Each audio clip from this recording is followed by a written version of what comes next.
যেই কোরআনের মাহফিলে কোরআনের আলেম আছে, কোরআন থেকে হক্কানি কথা হয়, ওই কোরআনের মাহফিলে এত বাধা হয়, কথা কর না কেন?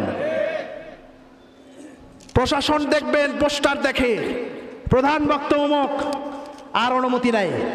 কেন, কি হয়েছে? স্বাধীন বাংলাদেশ নয়? তিনি কি নিষিদ্ধ কোনো ব্যক্তি? কোরআন থেকে কথা বলবে, কোরআনের আওয়াজ তুলবে, তোমাদের তো কোনো ভয়? আজকে এমন একটি পরিস্থিতি, মেলা, হাউজি, জুয়া একের পর এক চলছে, সেগুলোতে কোনো বাধা নাই, আগেই অনুমতি, কনসার্ট। কিন্তু কোরআনের মাহফিল হলেই যত বাধা। কোরআন থাকলে জঙ্গি, আর কোরআন না থাকলে কি? সঙ্গী। এই দুনিয়ায় শেষ নয়, ঘড়ির কাঁটার দিকে তাকাইতে বলছি। এমন একদিন আসবে তোমরা পালানোর জায়গা খুঁজে পাবে না, কথা কন না কেন? আজকের যদি প্রধান বক্তা, দ্বিতীয় বক্তা একটাও না আসে, হুট করে মাদ্রাসার প্রিন্সিপাল, উনি কি কম জানে নাকি? হুট করে যদি বলেন, একটু সমস্যা হবে না? অবশ্যই সমস্যা হবে। এরকম সমস্যা হওয়ার পরেও, বিব্রতকর অবস্থার পরেও তিনি উঠে দাঁড়াইছেন, সুন্দরভাবে বক্তৃতা দিয়েছেন, কথা বলেছেন, জ্ঞানগর্ভ আলোচনা করেছেন। খলিফা মামুন মুগ্ধ হয়ে গেলেন, আলহামদুলিল্লাহ।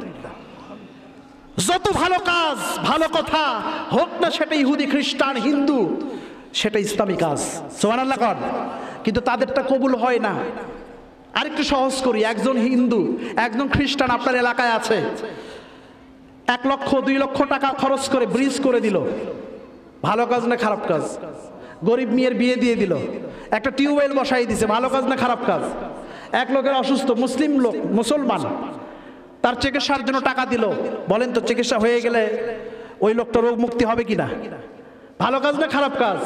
কিন্তু তার আমল নামায় সেটা যোগ হবে না। যোগ হবে কারণ তার কি ঠিক নাই? এক ঠিক নাই। কি ঠিক নাই? তার দেবতা অনেক, কোটি কোটি দেবতা, লক্ষ লক্ষ দেবতা। বড় একটা বট গাছ দেখছে, মাথা নত করছে, বিশাল বট গাছ, ছায়া বড়, অনেক পাওয়ার। আগুন দেখছে, আগুন তো পুরাইয়া ছারখার করে দেয়, তাহলে এটাই রব, নাউজুবিল্লাহ। বিশাল একটা দিঘি দেখছে, বলতেছে যে এত বড় দিঘি, আরে বাপ রে বাপ, নদী শুকে শেষ, সব নদী শুকে শেষ, এই দিঘির পানি কমে না, নিশ্চয়ই কিছু আছে, নাউজুবিল্লাহ। এই অবস্থা হওয়ার কারণে, শিরক হওয়ার কারণে তার কোনো আমল কবুল হয় না, ইবাদত কবুল হয়। খলিফা মামুনের দরবারে ওই ইহুদি সুন্দর সুন্দর কথা বললেন। কথা বলার পরে খলিফা মামুন মুগ্ধ হয়ে গেলেন। তাকে জিজ্ঞেস করলেন, ও আমার ইহুদি ভাই, একটি বিষয় আমার খুব জানার ইচ্ছা। বলছে, বলেন কি বিষয়? এত সুন্দর কথা বললেন, এত চমৎকার আলোচনা করলেন, তথ্যবহুল জ্ঞানগর্ভ আলোচনা করলেন। আমার মুসলিম লেখকরাও, পণ্ডিতেরাও এত সুন্দর আলোচনা করে না। কিন্তু আমি অবাক হচ্ছি, আপনি কেন এতদিন মুসলিম হন নাই? কথা বলেন ঠিক কিনা? খলিফা মামুনের দরবারে ইহুদি বললেন, সুন্দর কথা বলেছেন, আমি দীর্ঘদিন ধরে ইসলাম নিয়ে পড়াশোনা করি, কোরআন হাদিস নিয়ে পড়াশোনা করি, অন্য ধর্মগুলো শেষ করেছি। আমি খুব মুগ্ধ, আমি খুব দুর্বল, মনটা চাই কালিমা গ্রহণ করি, কিন্তু একটি জায়গায় যে আমি একটু ঠকে গেছি, একটি জায়গায় যে আমি আটকা পড়েছি। কি বিষয় সেটা? পৃথিবীর ভিতরে অসংখ্য কিতাব পড়লাম, বিভিন্ন ভাষায় ডক্টরেট করা লেখকদের বই পড়লাম, প্রফেসরদের বই পড়লাম, কোনো বইয়ের ভিতরে এরকম পাই নাই, লেখক বলে নাই আমার এই কিতাব 20 খণ্ডে 32 খণ্ডে আমার কিতাব অমুক বিশ্ববিদ্যালয়ে পড়ানো হয়, এই কিতাবের মধ্যে কোনো ভুল নাই, কেউ বলে নাই। এমন একটি কিতাব আমি পেলাম, এমন একটি কিতাব যেই কিতাবের শুরুতে বলা হচ্ছে, যালিকাল কিতাবু লা রাইবা ফীহি। আমার তো মাথা খেলে না। অনেক উত্তর খোঁজার জন্য চেষ্টা করেছি, আমি এর উত্তর খুঁজে পাই নাই। আমার মাথায় একটা বুদ্ধি এসেছে, আমি সেই চেষ্টা করব, আশা করি আমি সঠিক উত্তর পেয়ে যাব। উনি একটু পরীক্ষা করবে। এত বই পড়লাম, কত বড় বড় পণ্ডিত, সব বইয়ের শুরুতে লেখকরা বলে নাই যদি ভুল হয়ে থাকে ধরায় দেবেন, আগামী সংস্করণে ঠিক করব। কোরআন কি এরকম নাকি? কথা কন।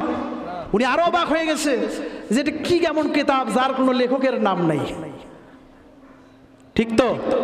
এখানে কি লেখকের নাম আছে? আছে? খলিফা মামুন বললেন, লেখকের নাম আছে, আপনি খেয়াল করেন নাই? শুরুতেই লেখকের নাম আছে।